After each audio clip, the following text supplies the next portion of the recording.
출애굽기 16장입니다. 16장 우리 중간 부분 13절부터 20절까지 제가 봉독해 드립니다.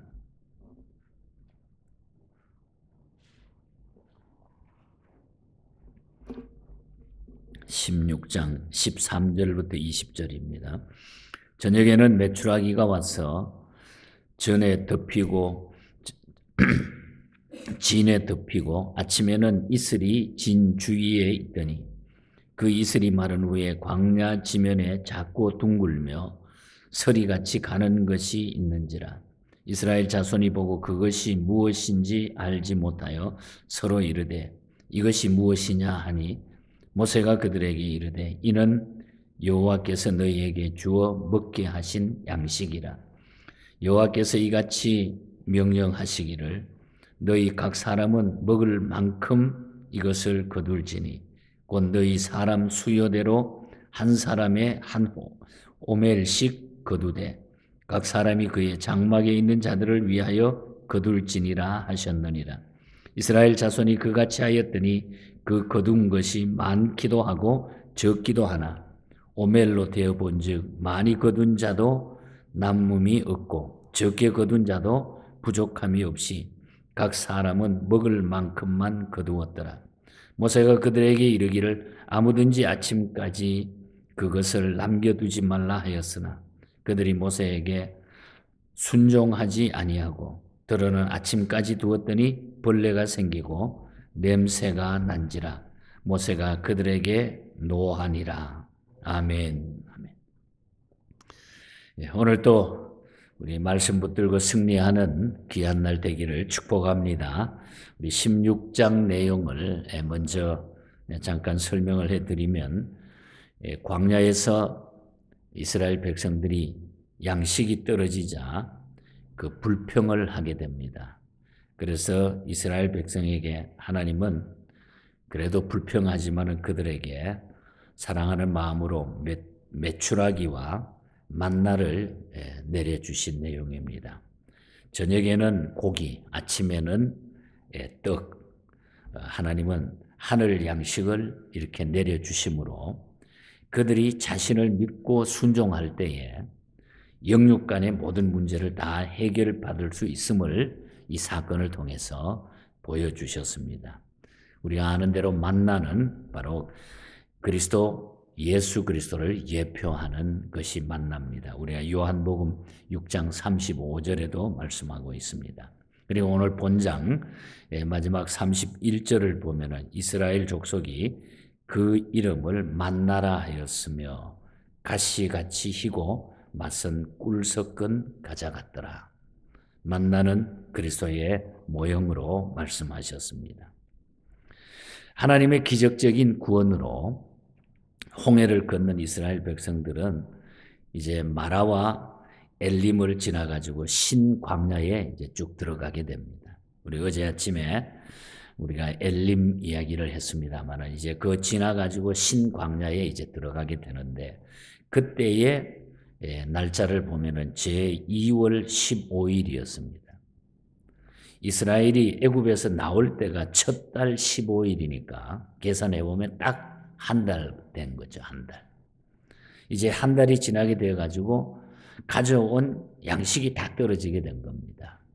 그러니까 뭐 한 달 사실 그 많은 사람들이 한 달 먹을 양식만 해도 엄청나겠죠. 그런데 거의 양식이 다 떨어졌습니다. 그래서 음식으로 인한 불평이 이스라엘 백성들에게 시작이 된 겁니다. 그래서 오늘 아침에는 음식으로 인한 불평 불만하는 이스라엘 백성들의 모습을 보면서 오늘 우리의 삶을 여기 한번 비추어서 이 주시는 말씀의 교훈을 깊이 우리가 받을 수 있기를 바랍니다.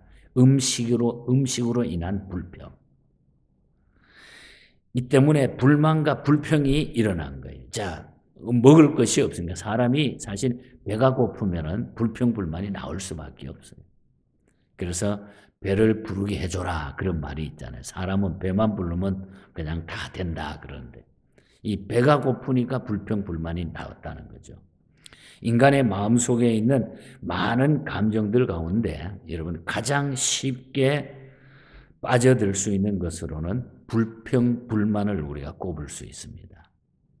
이 불평은 대단히 속기 쉬운 감정으로서 사람들로 하여금 쉽게 동화하게 만들어버리는 것이 불평불만이에요. 그래서 자꾸 불평불만하는 사람하고 같이 있다가 보면 자기도 모르게 같이 불평불만하게 돼요. 그래서 사실 참 무서운 거죠. 대단히 속기 쉬운 감정입니다.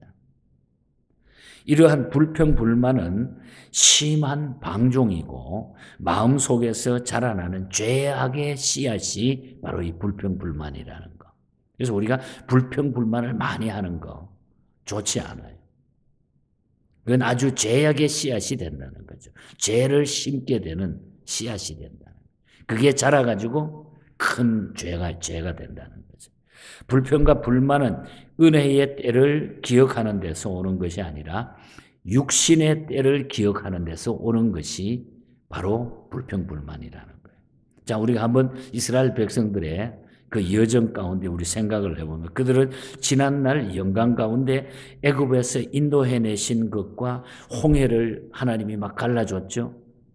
또 쓴 물이 막 썼을 때 그것도 단물을 내주셨죠. 또 엘림을 만났죠. 이런 은혜의 때를 생각한 것이 아니라 그것을 생각했으면 불평불만이 없었을 텐데 애굽 땅에서 고기가마 곁에 앉았던 먹을 때 배불리 먹었을 때 이걸 기억하면서 불평불만을 하고 있는 거예요. 하나님이 막 해주셨던 그 기적적인 그 은혜의 때를 생각하지 않으니까 불평불만이 나온다는 거죠. 이 불평과 불만은 이 불평과 불만의 고질하는 가나안 땅에 결국은 어떻게 됩니까? 이거 불평 불만 때문에 이스라엘 백성들이 가나안 땅에 들어가지 못하는 원인이 돼버리고 말았다는 거예요. 그만큼 무서운 거예요. 이스라엘 백성이 가나안에 들어가지 못하는 근본적인 이유가 어디에 있었냐? 불평 불만에서 시작이 됐다. 참 무서운 거죠. 그래서 이 불평불만을 하나님이 어떻게 보시냐. 9절에 보면은 하나님이 다 들으셨다고 그랬어요. 12절에도 너희 원망을 들으셨느니라. 9절에도 하나님이 그들의 원망을 들으셨다. 하나님은 인간들의 원망의 소리를 듣고 기억하시는 분이십니다. 모세에게 한 것이 곧 하나님한테 한 것으로 하나님은 지금 말씀하고 계시는 겁니다. 그러므로 우리가 영적 생활에 있어서 원망과 불평을 늘 조심하고 하나님의 은혜를 베풀어 주셨은 때만을 기억하고 감사하면서 살아야 돼요. 그러니까 우리가 불평불만이 나올 때 그래도 하나님이 나에게 주셨던 은혜를 주셨던 그때를 빨리 돌이켜봐야 돼요. 그래야 불평불만을 우리가 사라질 수 있게 만들 수 있다는 거죠.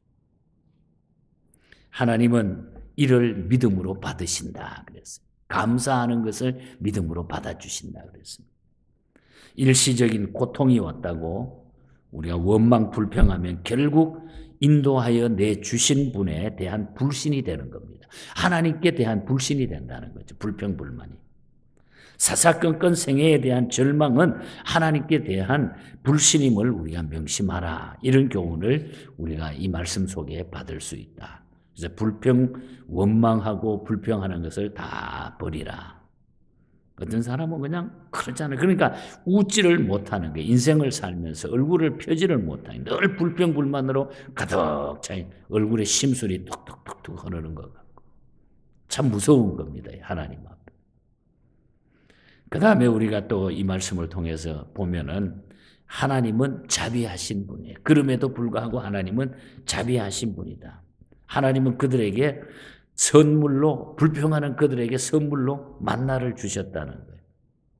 만나를 주신 때는 그들이 하나님의 종을 원망하는 때에 하나님이 만나를 12절 보겠습니다. 13절 앞에 내가 이스라엘 자손의 원망함을 들었노라. 그들에게 말하여 이르기를 너희가 해질 때에는 고기를 먹고 아침에는 떡으로 배부르리니 내가 여호와 너희의 하나님인 줄 알리라. 사람들은 지금 여호와 하나님을 원망하는데 원망하는 때에 하나님은 그들에게 이렇게 먹을 것을 공급해 주셨다.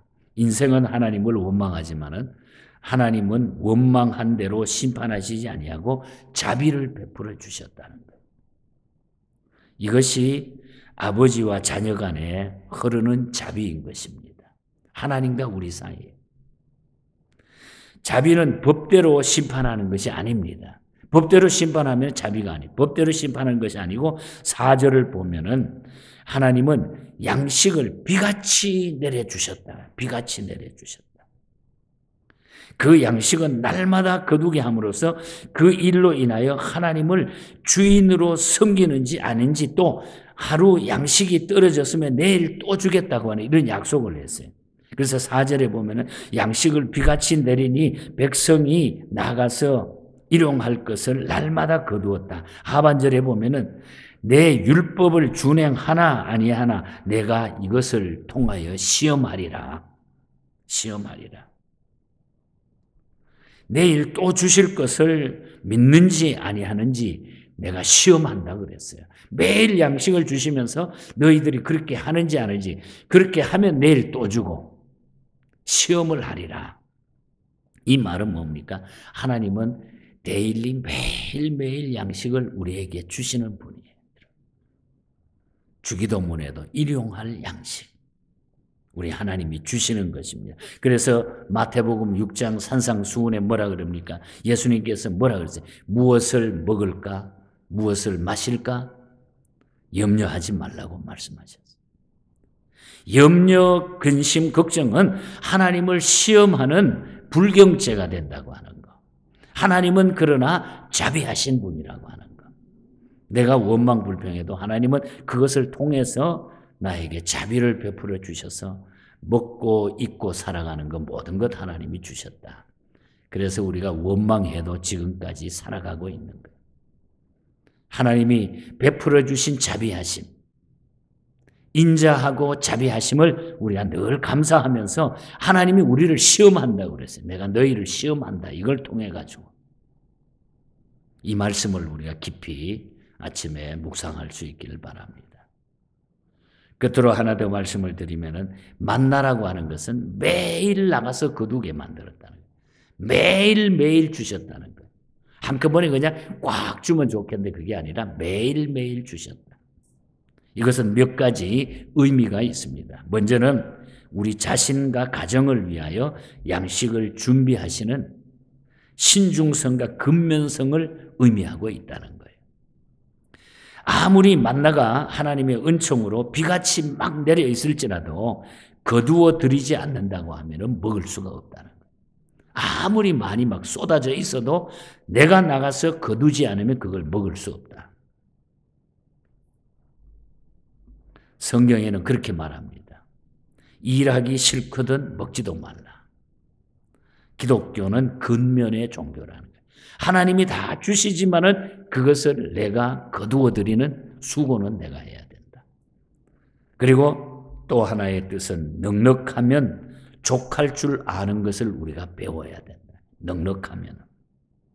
그들은 각 사람의 식량대로 거두어 드려야만 했습니다. 16절에 보면은 각 사람은 먹을 만큼만 이것을 거둘지니 그랬잖아요. 적게 거둔 자도 모자람이 없고 많이 거둔 자도 남는 법이 없었다는 것은 하나님은 각자 필요한 만큼 주신다는 거죠. 필요한 만큼 다 주신다. 그러므로 오늘 우리에게 주어진 모든 것은 우리에게 필요한 만큼 주신 것을 믿고 분복에 만족하면서 감사하라. 우리에게 필요한 만큼 하나님은 지금도 주실 것이고 지금까지도 주셨다고 하는 것. 거기에 대한 감사함을 드리라는 것. 그 분복에. 그리고 하나 더 이 숨겨져 있는 뜻은 내일을 믿는 믿음을 가지라는 겁니다. 내일을 믿는 믿음을 우리에게 보여주신다는 거예요. 19절 말씀해 보면 아무든지 아침까지 그것을 남겨두지 말라 그래요. 걷었으면 남겨두지 말라 그랬습니다. 오늘 우리의 장막에 아무것도 없다고 할지라도 내일은 내일대로 하나님이 준비해 주실 것이라고 하는 믿음을 가지고 오늘의 평안을 유지해야 된다고 하는 뜻이에요. 그러니까 하나님은 절대로 하나님의 자녀를 그냥 버려두시지 않는다. 내일을 가지라고 하는, 우리에게는 내일이 있다고 하는 것. 내일 또 하나님이 책임져 주신다는 거죠. 이것을 광야에서 원망 불평하는 이스라엘 백성들에게 먹을 것과 그것도 그 광야에서 무슨 고기가 있겠어요. 그런데 메추라기라고 하는 세 종류의 고기를 먹을 수 있도록 건강을 다 챙겨주신 우리 하나님. 그리고 욕심내지 말라고, 그리고 낙심하지 말라고, 내일 또 줄 테니까 너희가 또 그렇게 하라고, 순종하며 살라고. 이 말은 곧 오늘 말씀의 결론은 우리가 주님과 동행하는 삶이 중요하다는 거예요. 주님이 늘 우리의 삶에 간섭해 주신다고 합니다. 불평, 불만을 없애고 감사하며 살아야 된다. 내일 일은 내일 할 것이요 한날의 괴로움은 그날의 족하리라. 이 말씀의 뜻을 우리 주님이 그냥 하신 게 아니라는 거예요. 주님과 함께 동행하면은 다 내일 또 모레도 영원히 내가 너의 삶을 지켜주신다. 함께 하신다. 그래서 우리는 매일매일 주님과 함께 살아가는 것이 참으로 중요하다고 합니다. 오늘 아침에 두 곡의 찬송을 불렀는데 두 곡의 내용들이 다 동일한 내용들. 파운주 여사라고 하는 분이 시를 쓴 것을 타우너, 이 무디 성서대학교 교수로 있는 타우너 박사가 이 제목이 시큐리티라고 하는 거. 안전, 제일 안전한 일이 무엇이냐? 어디를 가든지 겁낼 것 없네, 어디든지 예수 함께 가는 것. 이게 최고의 시큐리티라는 우리의 삶에. 어디든지 나를 이끌면 어디든지 예수 함께 가려네. 예수 함께 아니 가면 낙없고 항상 예수 함께 가면 겁이 없네. 히브리서 13장 5절에 보면은 그가 친히 말씀하시기를 내가 과연 너희를 버리지 아니하고 과연 너희를 떠나지 아니하리라. 492장 크로스비의 찬송도 그래. 나와 동행하소서. 나와 동행하는. 나의 영원하신 기업, 생명보다 귀하다. 나의 갈 길 다 가도록 나와 동행하소서. 주께로 가까이, 주께로 가오니 나의 갈 길 다 가도록 나와 동행하소서. 부하고 넉넉한 삶은 주님께 가까이, 주님과 동행하는 삶이라는 거죠. 그래서 우리가 이스라엘 백성들이 광야 생활하면서 원망하고 불평해가지고 우리도 똑같이 뭐예요?